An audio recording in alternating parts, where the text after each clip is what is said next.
Oke, kita masih melanjutkan dalam Kejadian pasal 1 ayat yang keempat dan kelima dalam kajian teologis dan eksposisi dan juga eksegesa dari bahasa aslinya.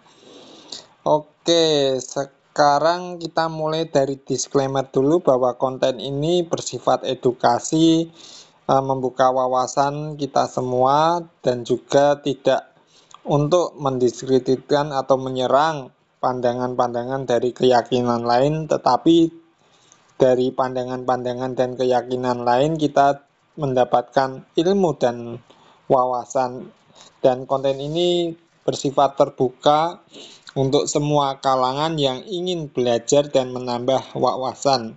Tidak bermaksud apa-apa, tapi konten ini setidaknya bisa bermanfaat untuk semua orang.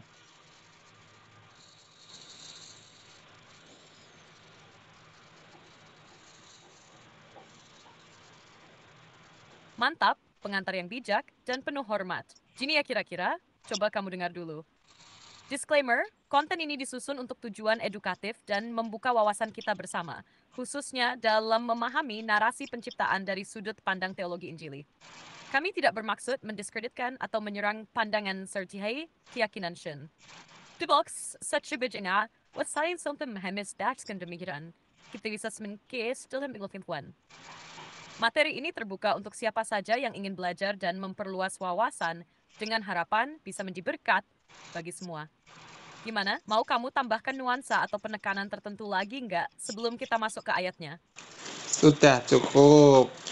Sekarang masih berbicara mengenai penciptaan hari pertama. Kita mau membahas frasa yang terakhir itu.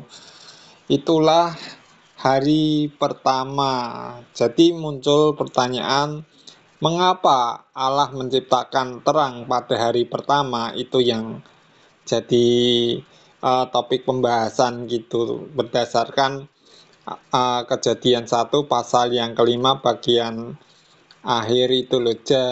Itulah hari pertama. Oke, kita bahas bareng-bareng. Silahkan.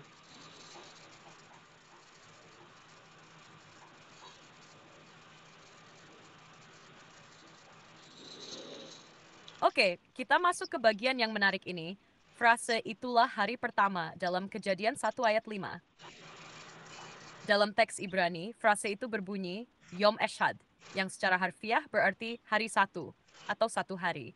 Uniknya, bukan langsung hari pertama dengan bentuk urutan biasa seperti hari kedua, ketiga yang pakai bentuk ordinal, sheni, shlishi, dan seterusnya, tapi pakai bentuk kardinal dulu, Eshad, yang artinya satu.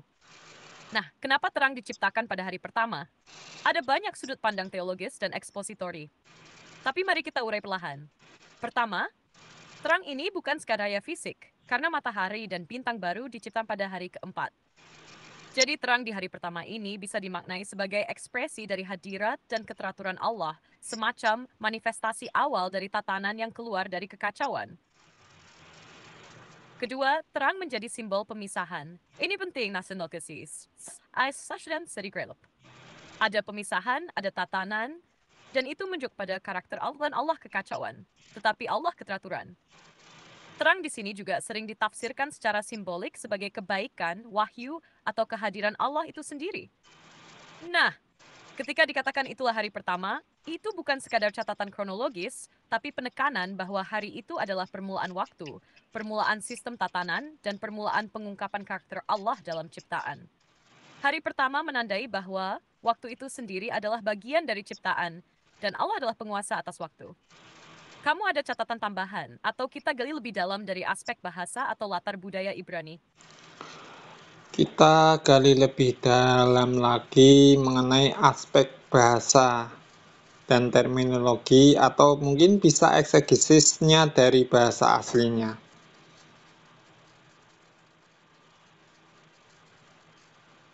Mantap, kita masuk ke lapisan yang lebih dalam dari teks Ibraninya.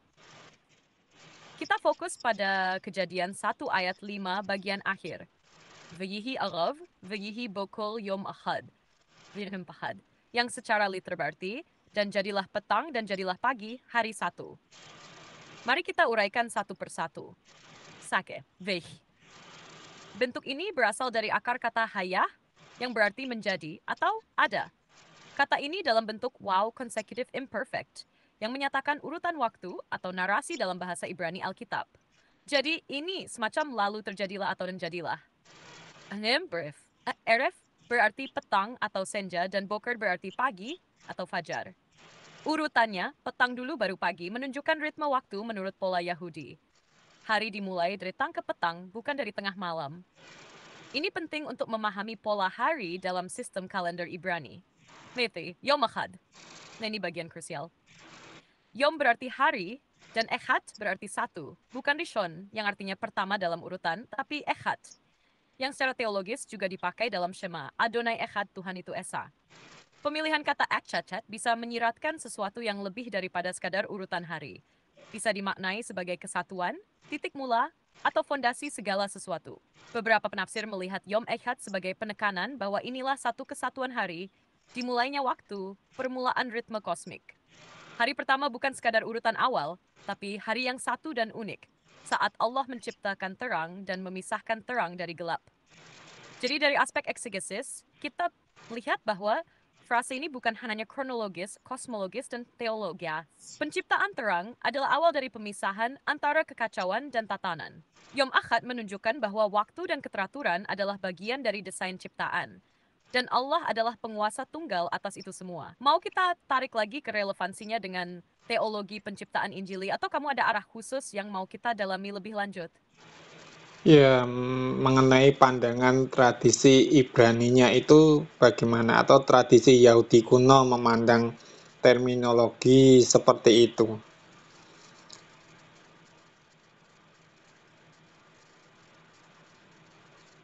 Wah, keren nih kalau kita tarik ke tradisi Yahudi kuno atau pandangan rabinik. Mari kita lihat bagaimana komunitas Ibrani kuno dan para rabi menafsirkan frase seperti Yom Echad dan penciptaan terang pada hari pertama. Dalam tradisi Yahudi kuno, khususnya dalam tafsir rabinik, seperti Midrash Bereshit Rabbah dan Talmud, ada pemahaman bahwa terang yang diciptakan pada hari pertama bukanlah terang fisik dari matahari. Motsaika menyebut sebagai organus, terang yang tersembunyi. Ini diyakini sebagai terang ilahi atau terang spiritual yang sangat murni, yang nanti akan dipakai kembali di akhir zaman untuk orang-orang benar. Alzi, menurut pemahaman ini, terang hari pertama bukan cahaya biasa, tapi pancaran dari hadirat Allah sendiri. Karena itu, dalam beberapa pandangan mistik Yahudi, seperti dalam Kabbalah, terang ini dihubungkan dengan konsep Sefirot, emanasi ilahi dari Allah yang tak kelihatan menuju ciptaan. Lalu soal frase Yom Echad, para rabi klasik seperti Rashi memberi catatan menarik. Menafsir hari satu itu bukan hanya sekedar ultanin, hari yang nefrais dan mentashamsided. Belum ada ciptaan lain yang punya kehendak atau fungsi mandiri. Belum ada malaikat, belum ada manusia. H juga bisa dibaca sebagai simbol keesaan Allah dan kekuasaan penuhnya atas awal segala sesuatu. Dalam liturgi Yahudi pun, konsep ini tercermin.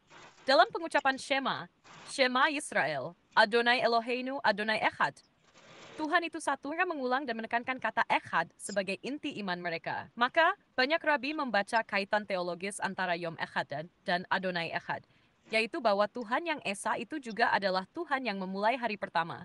Secara ritmis, dengan petang dan pagi, itu juga menunjukkan bahwa hari-hari penciptaan bukan cuma momen titik waktu, tapi sudah memiliki struktur liturgis dan simbolik.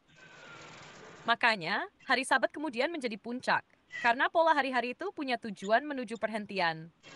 Jadi, dalam pandangan Ibrani kuno, Yom Echad dan terang hari pertama bukan sekadar fase penciptaan, tapi awal dari penyingkapan karakter Allah yang esa, terang, dan pengatur segala sesuatu. Mau kita tarik ke relevansi dalam doktrin kekekalan Allah atau ke pemahaman waktu dan ciptaan dalam teologi Injili? Lalu bagaimana pandangan-pandangan kebudayaan kuno atau tradisi kuno di sekitar Timur dekat kuno mengenai hal ini?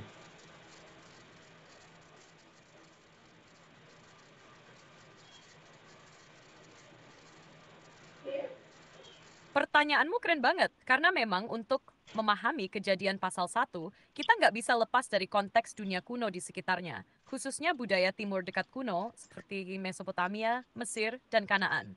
Nah, yuk kita bandingkan sedikit bagaimana narasi terang dan penciptaan hari pertama itu dipandang dalam tradisi-tradisi tersebut. Di Mesopotamia, kita punya narasi penciptaan yang paling terkenal, yaitu Enuma Elish. Di situ, penciptaan dimulai bukan dengan terang, tapi dengan pertempuran antara dewa-dewa. Dunia diciptakan dari tubuh Tiamat, Dewi Laut Kekacauan yang dibelah oleh Marduk, Dewa Utama Babel. Oas penciptaan di sana lahir dari kekacauan dan konflik kekuatan ilahi. Terang tidak jadi unsur utama awal penciptaan, tapi lebih pada penaklukan kekacauan. Di Mesir kuno, kita ketemu konsep terang sebagai hal yang sangat penting. Dewa Mesektas ada pusat sesendirian. Dalam banyak versi kosmogoni Mesir, terang itu muncul dari kegelapan yang tak berbentuk ketika dewa pertama muncul dari benih kehidupan atau bunga teratai di Nun, Samudera Primordia. Jadi ada semacam paralel di sini dengan kejadian, terang adalah tanda awal tatanan, tapi tetap dalam bentuk personifikasi dewa, bukan hasil firman. Sementara itu, di wilayah Kanaan atau Levant, kita juga menemukan konsep yang mirip, di mana dewa-dewa lokal seperti Baal sering dikaitkan dengan pengendali cuaca, cahaya, dan musim. Namun, penciptaan tidak begitu terstruktur seperti dalam kejadian. Biasanya tidak ada urutan waktu yang eksplisit seperti hari pertama Desbi. Nah, disinilah kejadian 1 tampil sangat kontras. Bukan hanya karena Allah menciptakan dengan firman, bukan konflik, tapi juga karena struktur narasinya begitu rapi dan sistematis. Ada urutan hari, pemisahan terang dan gelap, serta repetisi seperti dan Allah melihat bahwa itu baik. Jadi, narasi penciptaan dalam Alkitab jelas berdiri di atas tradisi budaya kuno sekitarnya, tapi sekaligus mengoreksinya. Allah dalam kejadian bukan bagian dari ciptaan, bukan produk konflik, dan tak bergantung pada kekuatan lain. Terang tidak didewakan, tapi diciptakan sebagai simbol awal dari keteraturan dan kebaikan. Mau kita tarik sekarang ke refleksi teologis atau perbandingan yang lebih spesifik dengan worldview zaman sekarang. Bagaimana pandangan sains melihat hal ini, sedangkan secara logika bagaimana itu terang jadi, sedangkan benda-benda langit seperti matahari, bulan, bintang itu diciptakan di kemudian hari sebelum istilahnya setelah diciptakan terang itu. Bagaimana pandangan-pandangan sains melihat hal ini?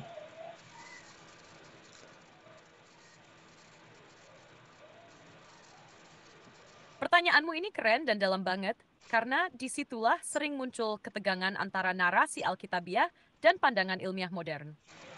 Yuk kita bahas pelan-pelan dari sudut sains sambil tetap hormat pada teks kitab suci. Jadi begini, dalam sains kosmologi, terang secara fisik berasal dari photons, yaitu partikel cahaya. Teori Big Bang menyatakan bahwa alam semesta bermula sekitar 17,8 miliar tahun lalu dari satu titik singularitas. Dan setelah ekspansi awal yang sangat cepat, alam semesta memasuki masa yang disebut Epoch of Recombination. Saat itulah elektron dan proton mulai membentuk atom hidrogen dan alam semesta menjadi transparan. Artinya cahaya, radiasi elektromagnetik bisa mulai bergerak bebas. Itu terjadi sekitar 380.000 tahun setelah Big Bang dan disebut sebagai permulaan dari Cosmic Microwave Background Radiation, sisa-sisa terang awal itu. Jadi secara ilmiah, memang benar bahwa terang muncul lebih dulu, bahkan sebelum matahari dan bintang terbentuk.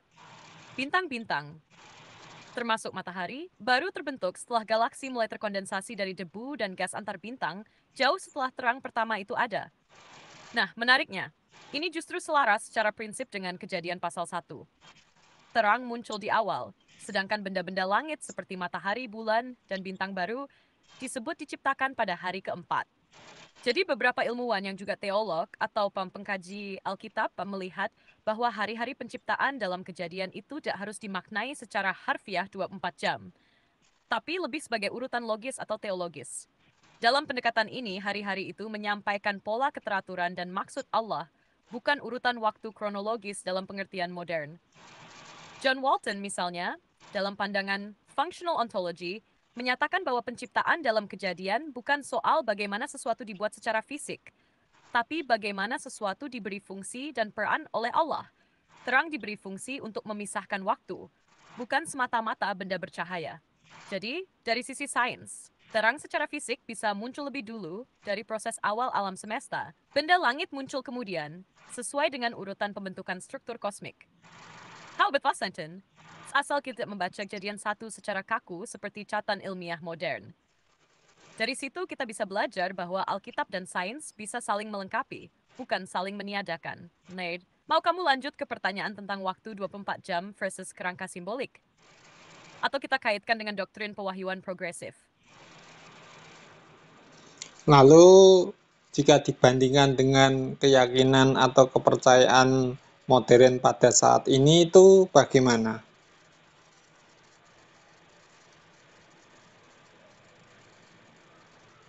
Nah, ini juga menarik, karena kalau kita bandingkan dengan berbagai keyakinan modern, baik yang bersifat religius maupun spiritualitas baru, New Age, kita bisa lihat spektrum pandangan yang cukup lebar soal asal-usul terang dan penciptaan.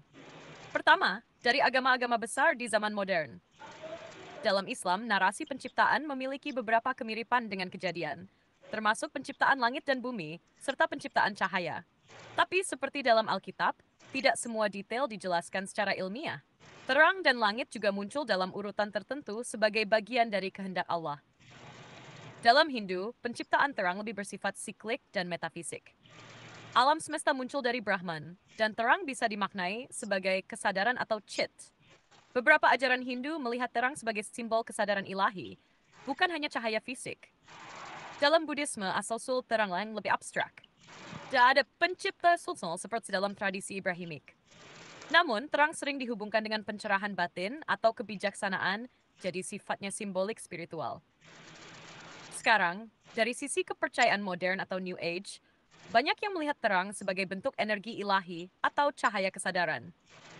Ada juga kepercayaan tentang energi kosmik, bahwa terang itu adalah ekspresi dari vibrasi semesta yang menyatukan semua kehidupan. Di sini, throttling bisa dilihat sebagai sarana komunikasi antara roh, alam semesta, dan manusia. Lalu, dalam kepercayaan kontemporer yang lebih sekuler atau ilmiah spiritual, seperti pantheisme modern, terang dan alam semesta dianggap sebagai wujud dari kekuatan tak personal yang mengatur segalanya, entah itu hukum fisika, energi alam, atau kesadaran kolektif. Nah, dari semua itu kita bisa simpulkan bahwa prayer selalu dianggap sesuatu yang pertama, agung, atau mendasar dalam berbagai pandangan, baik religius maupun spiritual. Tapi perbedaannya ada pada, apakah terang itu ciptaan, seperti Injili, atau ekspresi dari kesadaran ilahi? Wemenisus kedas mainline fisik, atau simbol kesan pencerahan. Dan ini membuat kejadian pasal 1 sangat khas, karena terang bukan Tuhan, tapi terang juga bukan sekadar metafora. Terang adalah ciptaan dari firman Tuhan sebagai tanda awal keteraturan. Kita bisa lanjut dengan bagaimana keunikan pandangan Injili ini bisa jadi jembatan dialog atau mungkin kontras tajam dengan spiritualitas zaman sekarang. Mau kita bahas ke arah itu? Lalu bagaimana dengan pandangan Helenistik melihat hal tersebut?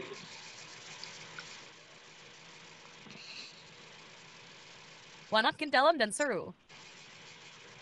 Pandangan Helenistik, terutama dari filsafat Yunani kuno seperti Plato, Aristoteles, dan para Stoa, memang punya pengaruh besar dalam cara berpikir Barat, termasuk soal asal-usul terang dan tatanan kosmos. Yuk kita bahas. Dalam Platonisme, terang sering dimaknai sebagai simbol kebenaran dan pengetahuan. Plato punya konsep the world of forms, dunia ide yang sempurna dan abadi. Dalam dialog Republik, dia pakai alegori gua, di mana terang, matahari mewakili ide kebaikan tertinggi, the good, sumber dari semua pengetahuan dan keberadaan. Watch jadi, Franka Plato, terang bukan sekadar fisik, tapi lamps reality tertinggi. Lalu Aristoteles, murid Plato, melihat alam semesta sebagai sesuatu yang teratur dan bergerak, karena adanya penggerak tak mover. Meskipun dia tidak bicara langsung soal terang di awal penciptaan, dia melihat alam sebagai sistem hierarkis yang bergerak menuju bentuk sempurna. Cahaya atau terang bisa dimaknai sebagai bagian dari aktualitas yang membawa potensi menuju kesempurnaan. Nah, yang menarik, dalam periode Helenistik, setelah masa Alexander Agung, terjadi pencampuran antara filsafat Yunani dengan pemikiran Timur, termasuk Yahudi. Disinilah muncul tokoh seperti Philo dari Alexandria, seorang filsuf Yahudi Helenistik, Dia mencoba menyelaraskan Taurat dengan filsafat Yunani dan menafsirkan terang dalam Kejadian 1 secara alegoris sebagai logos, yaitu firman atau akal ilahi. Buat Philo, terang hari pertama adalah manifestasi dari logos, pikiran rasional Allah yang menciptakan dan menata segala sesuatu. Kemudian dalam pemikiran Stoa, terang sering dihubungkan dengan logos spermatikos, akal benih yang tersebar di seluruh alam. Alam semesta dianggap sebagai tubuh Tuhan. Dan terang adalah ekspresi harmoni serta hukum-hukum yang mengatur dunia. Jadi, dalam pandangan Helenistik, terang bukan sekadar fisik, tapi erat dengan akal, kesadaran, dan keteraturan kosmos. Flash adalah konsep terang sebagai ciptaan, seperti dalam Kejadian. Terang cenderung dimaknai secara filosofis atau metaforis, bukan historis naratif. Ini menarik karena ketika orang Kristen mula-mula menyampaikan Injil kepada dunia Yunani Romawi, mereka sering harus menjelaskan bahwa firman, logos, itu bukan sekadar prinsip rasional, tapi adalah pribadi, Yesus Kristus. Terang itu bukan ide atau metafora, tapi benar-benar ciptaan dari Allah yang personal. Mau kita lanjut dengan bagaimana pemikiran Helenistik ini berpengaruh ke teologi Kristen awal? Atau kamu tertarik dengan bagaimana Yohanes 1:15 bisa dibaca sebagai respons langsung terhadap pandangan Helenistik soal terang dan logos? Ya, itu nanti ya. Lalu bagaimana pandangan filsafat Timur melihat ini?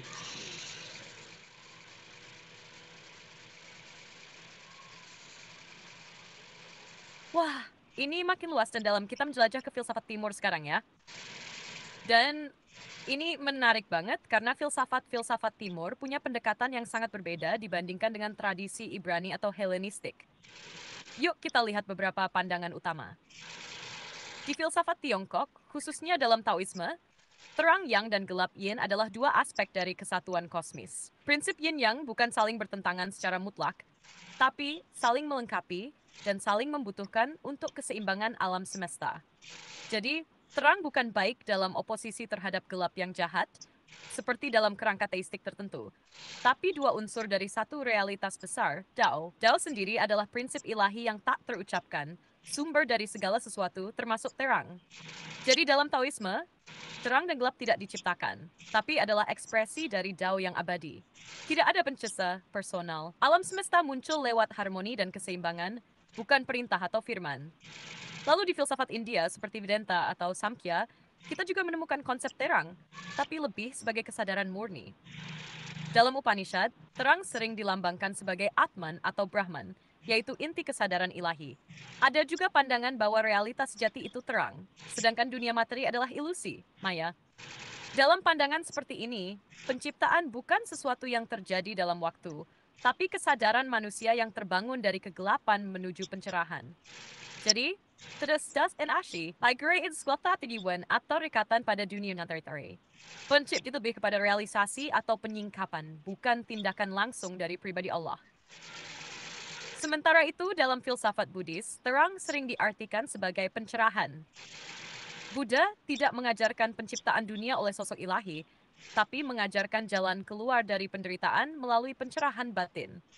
Jadi terang itu batiniah, bukan kosmis.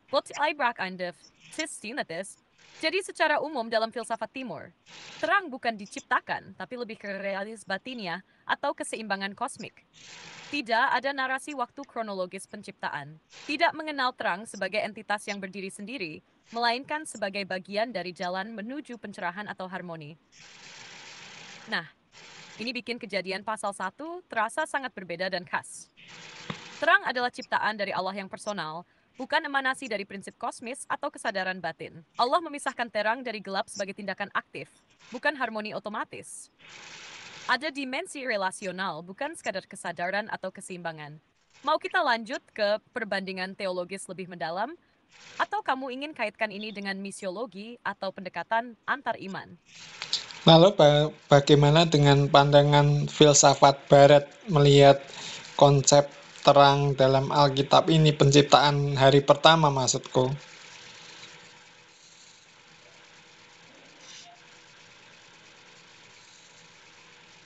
Nah, pertanyaan ini menyentuh inti dari dialog antara iman dan filsafat Barat sejak awal kekristenan. Pandangan filsafat Barat terhadap terang dalam konteks hari pertama di Kejadian sangat dipengaruhi oleh bagaimana para filsuf menafsirkan relasi antara Tuhan. ciptaan, dan akal budi. Menurut sekitar Selesai, awal kekristenan dan filsafat Yunani. Filsuf-filsuf Kristen awal seperti Agustinus melihat terang di hari pertama bukan sekadar cahaya fisik, tapi sebagai terang spiritual atau pengetahuan ilahi. Dalam Confessions, Agustinus menyatakan bahwa terang ini adalah cahaya akal budi yang menerangi ciptaan sehingga bisa dikenal. Ia bahkan mengatakan bahwa terang hari pertama bisa menunjuk pada makhluk spiritual pertama, yaitu malaikat. Jadi dalam kerangka Agustinus, terang simbol dari pengetahuan kesadaran atau wahyu. Hari pertama dimulainya keteraturan dan rasionalitas dalam ciptaan. Tuhan adalah sumber segala kebenaran dan terang. 2. Abad pertengahan, filsafat skolastik Thomas Aquinas dengan pendekatan Aristotelian menegaskan bahwa terang adalah hasil kehendak Tuhan yang rasional. Bagi Aquinas, Tuhan menciptakan dunia dengan logos dan keteraturan yang bisa diselidiki oleh akal manusia. Maka, terang hari pertama juga dipahami sebagai awal dari tatanan alam, hukum alam, dan rasionalitas. Buat Aquinas, penciptaan bukan terjadi karena kebutuhan Tuhan, tapi karena kasih dan kehendak bebas. Terang jadi awal dari struktur dunia yang bisa dimengerti lewat akal. Zaman pencerahan. Nah, disinilah mulai ada pergeseran. Banyak filsuf seperti Descartes, Kant, dan Hume mulai mempertanyakan peran wahyu dan menggantinya dengan penekanan pada rasio manusia. Terang mulai diartikan secara metaforis sebagai akal budi dan kegelapan sebagai ketidaktahuan atau takhayul. Di era ini, terang, akal manusia yang membebaskan dari Tuhan. Keadilan semua dibaca secara simbolis, bukan historis. Muncul skeptisisme terhadap wahyu supernatural, modern dan kontemporer. Filsuf modern seperti Heidegger berbicara tentang eksistensial clearing atau Lichtung, ruang di mana makna muncul. Meskipun tidak religius, idenya menggemakan pemahaman bahwa terang memberi kemungkinan pemahaman dan kehadiran. Sementara postmodernisme, seperti pada Derrida dan Foucault, mulai mengkritik makna terang sebagai dominasi. Terang dianggap simbol dari narasi besar yang mengklaim kebenaran absolut. Mereka lebih memilih kegelapan sebagai ruang untuk membawa kekuasaan dan ideologi. Jadi dalam lintasan filsafat barat, terang awalnya dilihat sebagai pengetahuan ilahi. Lalu jadi simbol rasionalitas dan keteraturan alam. Kemudian jadi metafora akal budi manusia. Lalu dikritisi sebagai instrumen kekuasaan dalam postmodernisme. Namun yang tetap kuat adalah ide bahwa terang berkaitan erat dengan makna, rasio, dan keteraturan. Dan disitulah pandangan Alkitab tampil beda. Terang itu bukan hasil rasio manusia, tapi ciptaan dari Allah yang transenden dan personal. Kalau kamu mau, kita bisa tarik diskusinya ke bagaimana konsep terang ini relevan untuk dialog iman akal di zaman sekarang. Mau ke situ? Oke, kita break dengan disclaimer dulu dan ajakan untuk diskusi bareng. Siap? Ini contoh disclaimer dan ajakan diskusinya ya. Coba kamu dengar dulu. Disclaimer, segala pembahasan dalam konten ini disajikan untuk memperluas wawasan, menggali kedalaman teks kitab suci, dan menjembatani pemahaman lintas budaya serta pemikiran. Konten ini tidak bermaksud menyerang atau merendahkan keyakinan manapun, melainkan justru mengajak kita semua untuk berdialog dengan terbuka dan penuh rasa hormat. Nah, kami percaya bahwa dari keberagaman perspektif, kita bisa saling memperkaya dan belajar satu sama lain. Yuk, kalau kamu punya pandangan, tanggapan, atau pengalaman pribadi seputar topik ini, baik dari sisi iman, filsafat, atau sains, jangan ragu buat diskusi bareng. Kita buka ruang ini bukan untuk perdebatan, tapi untuk pertumbuhan bersama. Baik, mau kamu tambahkan suasana yang lebih santai, serius, atau khas gaya kamu dalam ngajak diskusi? Udah cukup. Sekarang kita melihat dari perspektif teologia Injili tentang penciptaan hari pertama, yaitu terang, dan penekanan itulah hari pertama. Silahkan.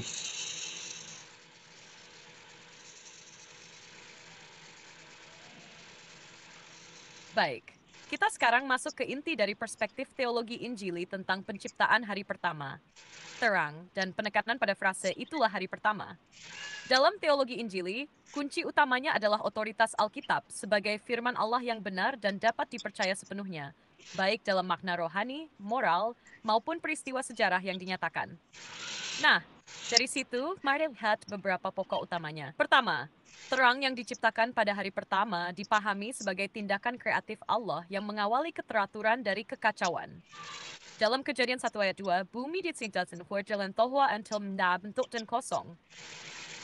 Maka, penciptaan terang adalah tindakan awal Allah untuk menyingkirkan kekacauan dan memulai proses penataan dunia. Dalam pandangan Injili, ini bukan sekadar simbolik, tapi terang itu benar-benar diciptakan secara literal oleh Allah, walau matahari belum ada. Lalu dalam Yohanes pasal 1, terang diidentifikasi lebih dalam sebagai pribadi Yesus Kristus, Sang Firman. Jadi secara teologis, Injili melihat bahwa terang pada hari pertama bisa menjadi bayangan awal dari pernyataan Kristus sebagai terang dunia. Meskipun belum dalam bentuk inkarnasi, terang itu sudah menjadi simbol kehadiran Allah yang aktif menyatakan dirinya dalam ciptaan. Kemudian frase itulah hari pertama dalam Yom Echad dipahami dalam kerangka pengukuhan waktu sebagai bagian dari ciptaan. Teologi Injili menekankan bahwa waktu itu bukan kekal, tapi diciptakan oleh Allah. Maka hari pertama bukan sekadar urutan, tetapi penetapan Allah atas siklus waktu, dari petang sampai pagi, sebagai cara ciptaan akan dijalani manusia. Itu menjadi fondasi untuk minggu kerja dan hari perhentian Sabat, yang akan diatur lebih lanjut dalam hukum Taurat. Secara doktrinal, penciptaan terang juga menunjuk bahwa Allah adalah sumber terang, Ba'astak. Terang mendahului segala bentuk kehidupan fisik, menunjukkan bahwa kehidupan tidak mungkin ada tanpa terang, baik secara harfiah maupun secara rohani. Dan sejak awal, Allah menyatakan pemisahan antara terang dan gelap sebagai pola moral juga. Karena terang dalam Alkitab sering dikaitkan dengan kebenaran, kekudusan, dan pengenalan akan Allah. Maka, penciptaan hari pertama dalam teologi Injili bukan hanya peristiwa alam, tapi sebuah pernyataan teologis bahwa Allah adalah Tuhan atas waktu, terang, dan tatanan moral. Kalau kamu mau, kita bisa lanjut dengan penerapan praktis dari ini.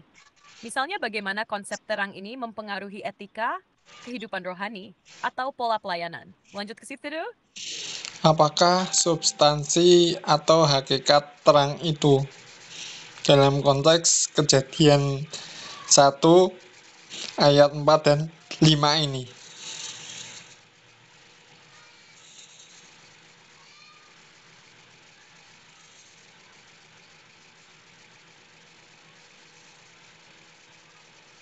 Pertanyaan ini penting banget, karena kita sedang menyentuh inti dari narasi penciptaan. Bukan cuma apa yang diciptakan, tapi juga mengapa dan apa maknanya.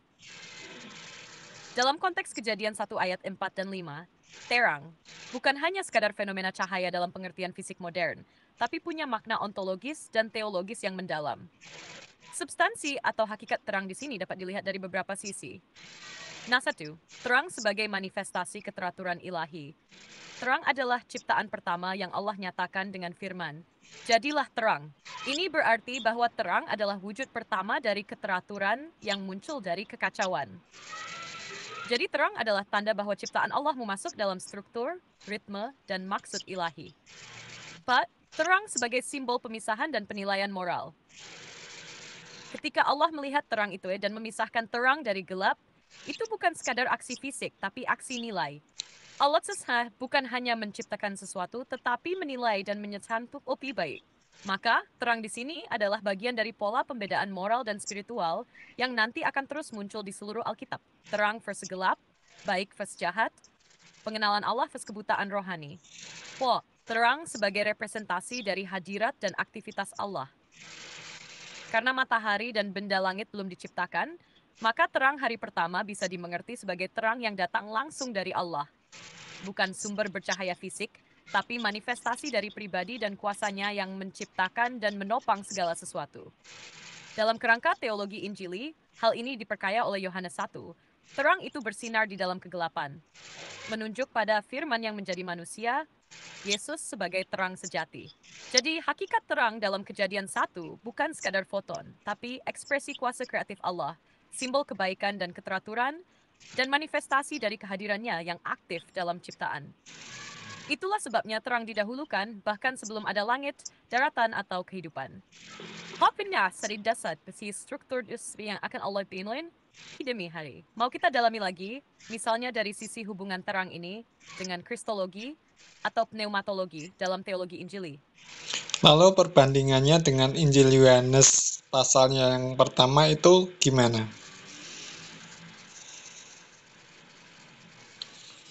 Wah, ini bagian yang sangat dalam dan kaya makna. Perbandingan antara Kejadian 1 dan Injil Yohanes 1 itu seperti dua jendela yang membuka ke satu pemandangan besar. Siapa Allah itu dan bagaimana Dia bekerja dalam penciptaan dan penebusan. Yuk kita langsung lihat benang merahnya. Di Kejadian 1 Himai, kita melihat Allah menciptakan langit dan bumi. Was it inasam belep dan faction. Gelap jadilah terang. Seni materi. Terang dipisahkan dari gelap. Wadiwas hafirtak. Lalu di Yohanes 1:5 kita baca. Pada mulanya adalah firman. Firman itu bersama-sama dengan Allah dan firman itu adalah Allah. Segala sesuatu dijadikan oleh Dia. Dalam Dia ada hidup dan hidup itu adalah terang manusia. Terang itu bercahaya di dalam kegelapan dan kegelapan itu tidak menguasainya. Close quote. Nah, mari kita lihat hubungan teologis dan tematiknya. Pada mulanya, kedua bagian dimulai dengan frasa pada Bereshith in Aini. Ini jelas bukan kebetulan. Yohanes sedang sengaja menunjuk ke kejadianan. Tapi Yohanes mau menunjukkan bahwa penciptaan tidak hanya berasal dari Allah yang berfirman, tapi firman itu sendiri adalah pribadi, Yesus Kristus. 2. Firman dan terang di kejadian. Terang datang setelah Allah berfirman. Di Yohanes, terang itu bukan sekadar ciptaan, tapi tertanam dalam pribadi firman itu sendiri yang menjadi manusia. Jadi, terang di kejadian adalah ciptaan, sedangkan terang dalam Yohanes adalah hidup ilahi, sumber terang rohani, dan hidup manusia. Gelap tidak anarkis. Di kejadian, terang dipisahkan dari gelap secara fisik. Di Yohanes, terang bersinar di dalam kegelapan rohani, dan kegelapan itu tidak bisa menguasainya. Kata lambano dalam Yunani bisa berarti tidak menangkap, tidak menaklukkan, tidak memahami. Ini menunjukkan bahwa terang Kristus mengalahkan kegelapan dosa, kebodohan, dan maut. Kristologi penciptaan Yohanes memperjelas bahwa Yesus bukan hanya penebus, tapi juga pencipta. Segala sesuatu dijadikan oleh Dia. Artinya, terang hari pertama dalam kejadian bisa dilihat sebagai bayang-bayang awal dari terang sejati yang nanti dinyatakan secara penuh dalam Kristus. Jadi, dari sudut teologi Injili, terang hari pertama titik awal ciptaan, simbol kebaikan dan tatanan Allah. Terang dalam Kristus puncak penyataan Allah, sumber hidup kekal dan terang bagi umat manusia. Penciptaan dan penebusan saling berhubungan. Terang pertama membuka dunia fisik, sementara terang Kristus membuka hati manusia untuk hidup dalam Allah. Mau kita teruskan ke refleksi praktis atau pemahaman kristologis lebih dalam dari bagian ini? Oke, menarik sekali pembahasan kita hari ini. Lalu kita ambil kesimpulan dan relevansinya bagi masa kini.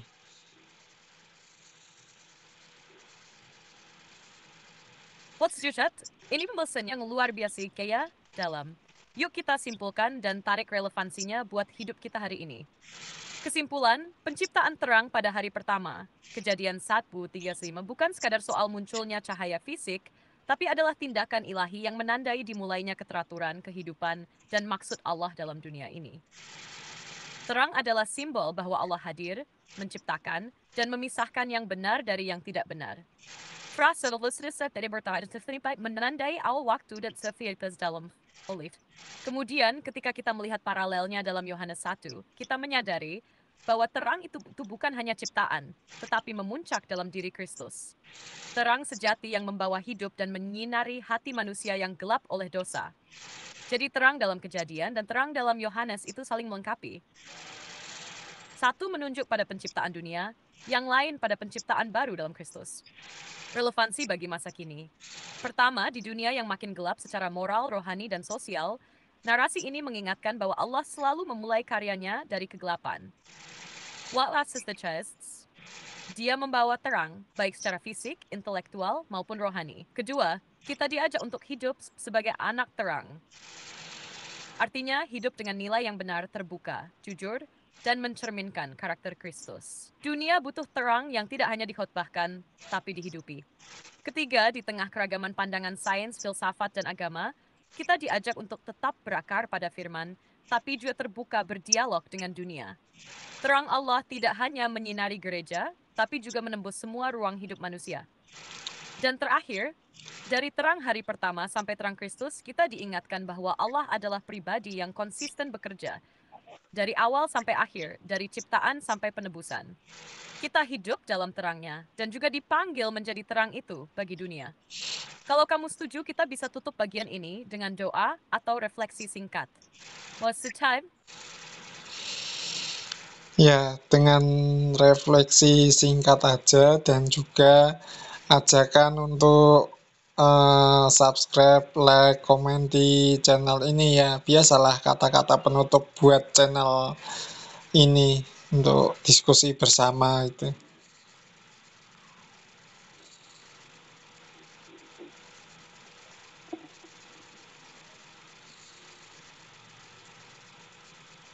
Oke, ini dia refleksi singkat sekaligus penutupnya.